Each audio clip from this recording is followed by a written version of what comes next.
Just for the benefit of our viewers, when we talk about human-centric development, it's like not keeping capital in the middle of the development of the society. Capital is very, very important, but it's keeping humans at the center of the development when we talk about our society. That is why one planet, one earth, one future.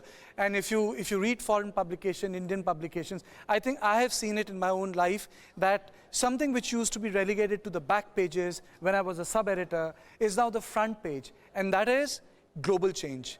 That's the climate change. That's the result of the sort of lopsided industrialization which has happened over a period of time.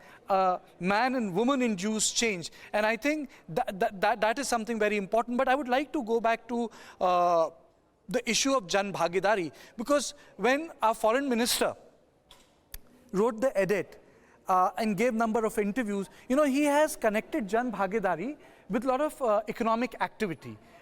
He has argued that it has led to creation of wealth of knowledge, wealth in terms of connecting students, teachers, opinion. Mr. Malhotra, when foreign minister talks about Jan Bhagidari, he is also talking about participation, G-20 becoming a campaign. But he also connects it with economic, social, and knowledge assets being created.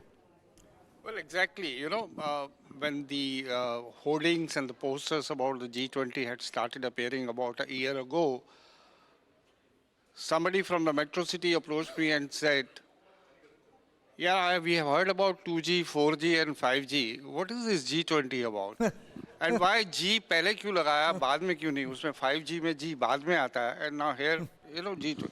But since then, I think, thanks to the manner in which we have had very serious deliberations on a host of issues which are directly, indirectly impacting on the life of a common man, and in a very festive manner and in a very inclusive manner, taking it to, God knows, from east to west, north to south, particularly the University Connect program, under which lectures have been held all over India to the universities.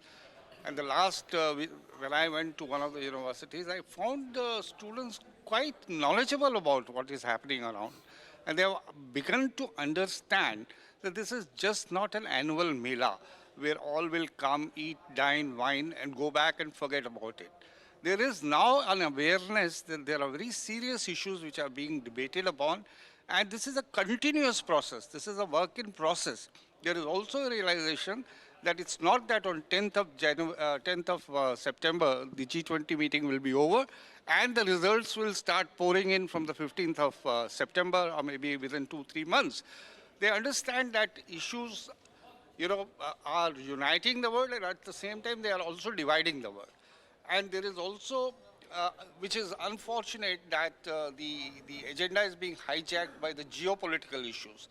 But when we went and we told them that it's not all about geopolitical issues, in fact, geopolitical issue is not the mandate of the G20. Correct. And it has just fallen there because G7 countries are, wanting to highlight this particular issue, and they have used a pretext for that. They say, yes, fine, it is a geopolitical issue, but the fallout of this geopolitical issue is economic, because it is impacting on energy security, food security, nutrition security, and many, many other things. I think the biggest challenge in this case has been both China and Russia.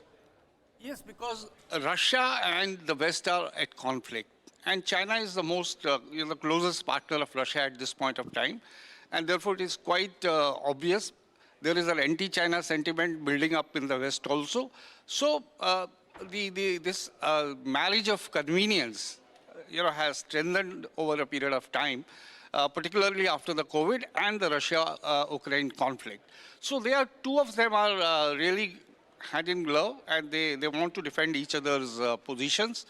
And I will be not surprised if Russia tomorrow starts coming in favor of China's opposition to the references that we are planning to make on the debt stress of the developing countries, because China's Belt and Road Initiative particularly, and the way and the manner in which they are financing development projects in the smaller countries have put them into a very, very serious debt crisis. Sri Lanka is one of the examples. almost went bankrupt. So we, India, and together with the Western countries, are trying to develop mechanism where the interests of the poorest of the poor countries in terms of development will be taken care of. Small initiative was taken during the BRICS when the new development bank was established.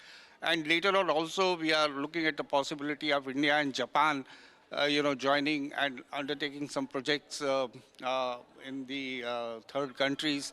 Also devising mechanism.